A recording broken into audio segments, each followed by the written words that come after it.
Hello and welcome to GLTV News. I'm Daniel Ackerman. And I'm James Finley.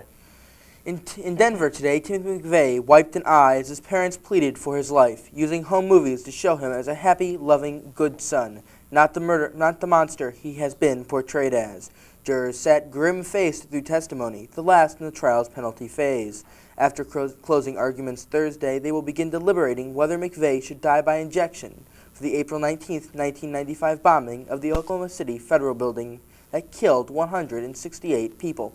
James, what do you think about the death penalty in this case? Do you think McVeigh should die?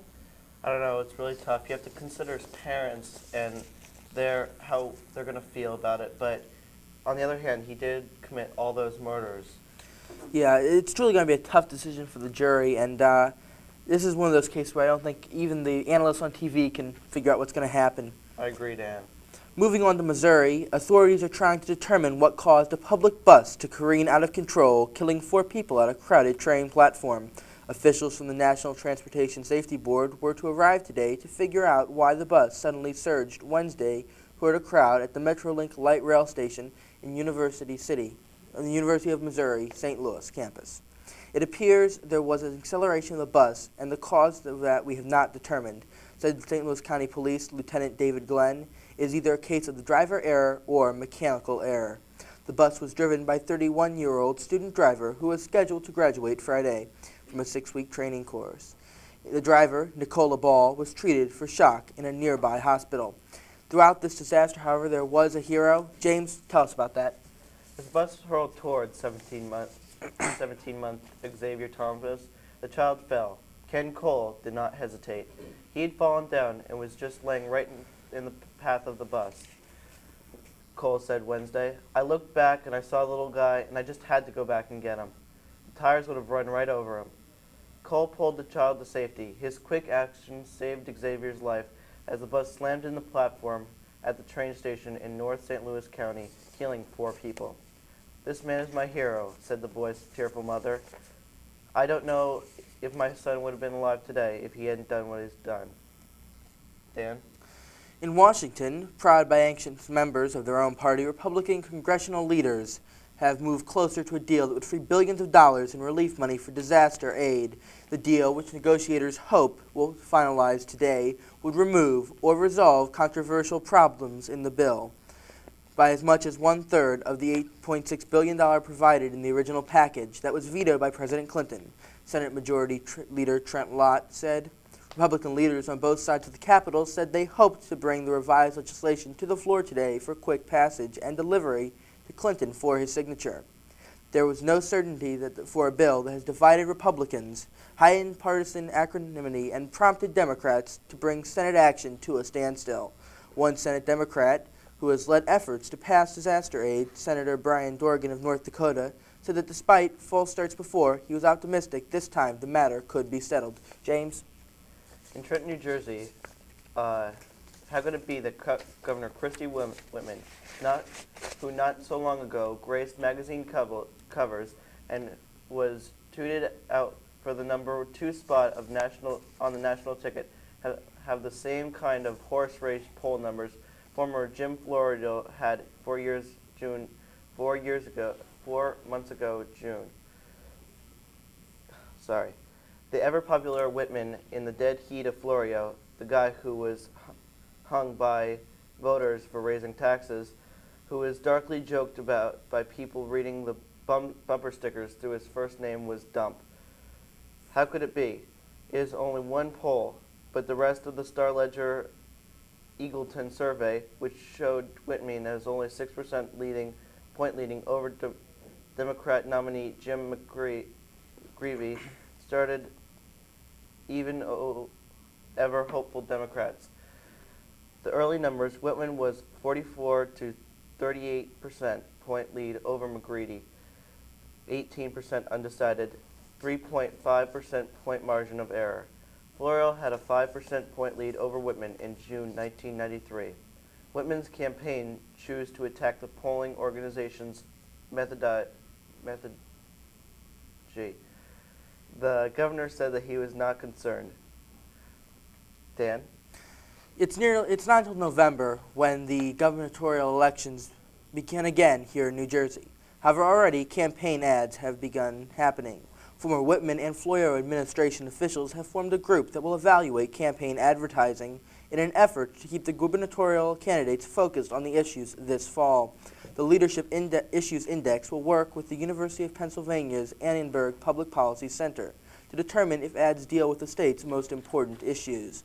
The Asbury Park Press reported for today's editions. The index sponsors have identified education, economic development, taxes and tax reform, urban revitalization, and auto insurance as being the most important to voters. The project is being led by Judy Shaw and William J. Pascal. Shaw is a former Whitman chief of staff and a partner of the Trenton lobbying firm Gluck Shaw Group. Pascal is a lobbyist with the Princeton Public Affairs Group, who served the council's office under Florio. Pascal's father is Democratic Congressman from Passaic County and former Assemblyman and Patterson Mayor. James?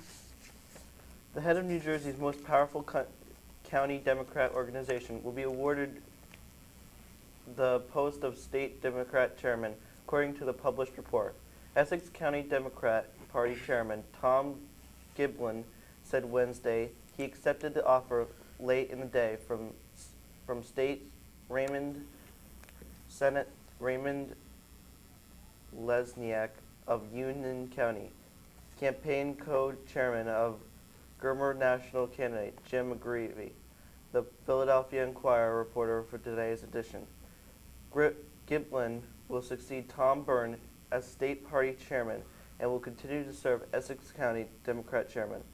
He is credited to helping to propel McGreevy's to victory in the Essex County, where McGreevy earned roughly 33,000 votes, while U.S. Representative Rob Andrews received about 6,000. Giblin 50 told the newspapers that he was looking forward to assisting the state senator and Roadbridge mayor in his effort to unseat Governor Christie Whitman in November. Now to Dan. Here at GL, we have a proud tradition of staging many fine performances throughout the year. James? I do believe we have a clip, Dan. Of the play and the preparations for the play. The play was entitled "The Butler Did It." Here at GL, some of the actors were Joya Cabarati, Nina Kedkar, Janine Pila, Esther Yun, Adam Pearl, Corey Siegel, Frank Vicendes, Katie Porch, Allison Gualteri, Amy Sheeline, and Allison Koch. Here you can see our painting crew helping out on the set. Amy Sheeline, Linda, and Allison Koch. They worked very hard on this play, and it was a great success. I understand, James, that you worked on it with stage crew? Yes, I did. Me, Josh Swislak, and Chris Riley worked on the set. How much work goes into staging a play like this? Although this was a relatively small play, it took a lot of hard work to bring this thing to the end. Thank you, James. In the news business, it's often said that we only cover things if it's bad. We would, instead of covering Bosnia, if there was a fair in Bosnia, we wouldn't cover it. But if somebody's shooting somebody else, we would cover it. So, for an example, here is a newscast, if it were done positively. O'Hare International Airport in Chicago is one of the nation's busiest. This morning, a plane took off with 168 passengers and 10 crew members. It landed nearly 8 hours later in London safely. One passenger was quoted as saying that he didn't like the coffee they served with the dessert. Another item that you might hear on such a newscast is, let's say, you're standing, Mississippi behind you. It's been raining here at the Mississippi River, several inches in fact, but the river is still below its banks, nobody's sandbagging, and the governor's not going to declare a state of emergency. So if that's the news you want, that's the news there is. James? Thank you, Dan. That was a very interesting commentary. Thank you, James. Why don't you tell us a little bit more about the play? It's just so interesting to know how much work actually goes into such a production. Yeah, we usually, as in we did in Bye Bye Birdie, we run the technical stuff through out in the auditorium. But for this class,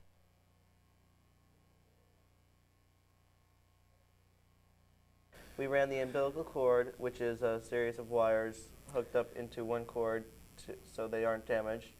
Ran the umbilical from the auditorium to the studio here. That worked pretty well. There was almost zero accidents or problems, and everything just ran completely smoothly. It was very impressive to see it done. Let's go to some weather now. Here in New Jersey, we can still continue to expect some above-average temperatures, with averages ranging in the upper 90s to lower 80s. A cold front's now moving through, and you probably noticed last night a large thunderstorm. The result of that and the high humidity. It's going to continue being humid today with more chances of thunderstorms for the rest of the day. So, James, what do you think about this strange weather? We go from 60 degrees all the way up to 80s and 90s in just a course of several days. I don't know. I think it's just like our winter has been just not. We had so much snow last year, and this year we have almost nothing. And now with this rain, it's just unbelievable. I can't see how Mother Nature is doing this to us. Who knows? It's so strange that one moment we're getting the temperatures are 50s and 60s, and we're still wearing long clothes to school, and the next week we're all in shorts and complaining about why isn't the school air conditioned. In fact, why isn't the school air conditioned? If the superintendent for next year is watching this, I think that's a program that we've really got to put in place. We've got to get the school air conditioned. Right, James? I agree, but after all, they are putting up all this money for new studio equipment, so I guess we can't complain that much, Dan. That's true, but the studio's air conditioned, the rest of the place isn't. That's also a good thing about taking this class, which you freshmen next year should definitely consider. do. The fun class. Especially stalling. For another bit of commentary, the South Dakota has been ravaged by quite a few floods lately, and it's caused a huge amount of devastation. Devastation has been likened to that worse than the floods in the Mississippi River in 1993.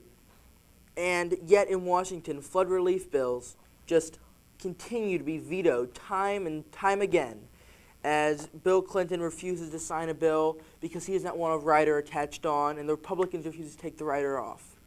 They're truly playing politics with people's lives. Time and time again in Washington this happens, and it's not going to stop until eventually some politician realizes that nobody wins. But if you want to figure out who did win, I would say most likely the person who's going to come out of this alive and still doing fairly well in the polls will be Bill Clinton. The Republicans have awful PR people, and they're the ones that are easily painted the blame on, just as they had the blame painted on them during the government shutdown. James, what do you think of that? The playing politics with people's lives. I think it's totally wrong, Dan.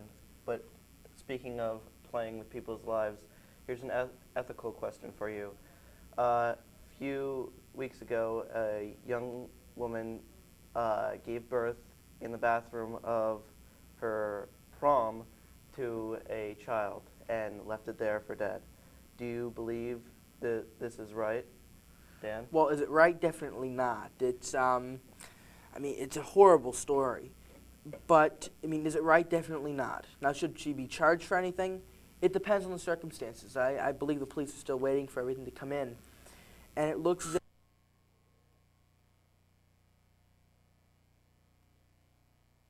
if that's about all the time we have, right, James? Yeah, Dan. And that's the news the way it is tonight, or the way it wasn't tonight. I'm Daniel Ackerman. I'm James Finley. Good night.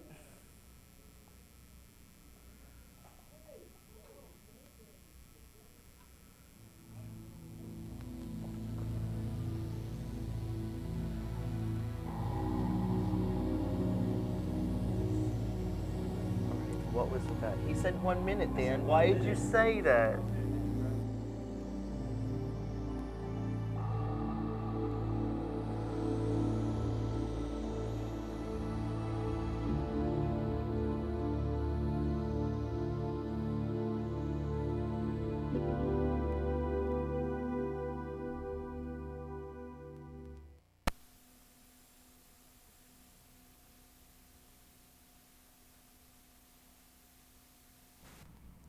the play was quite a success from what I understand, right, James?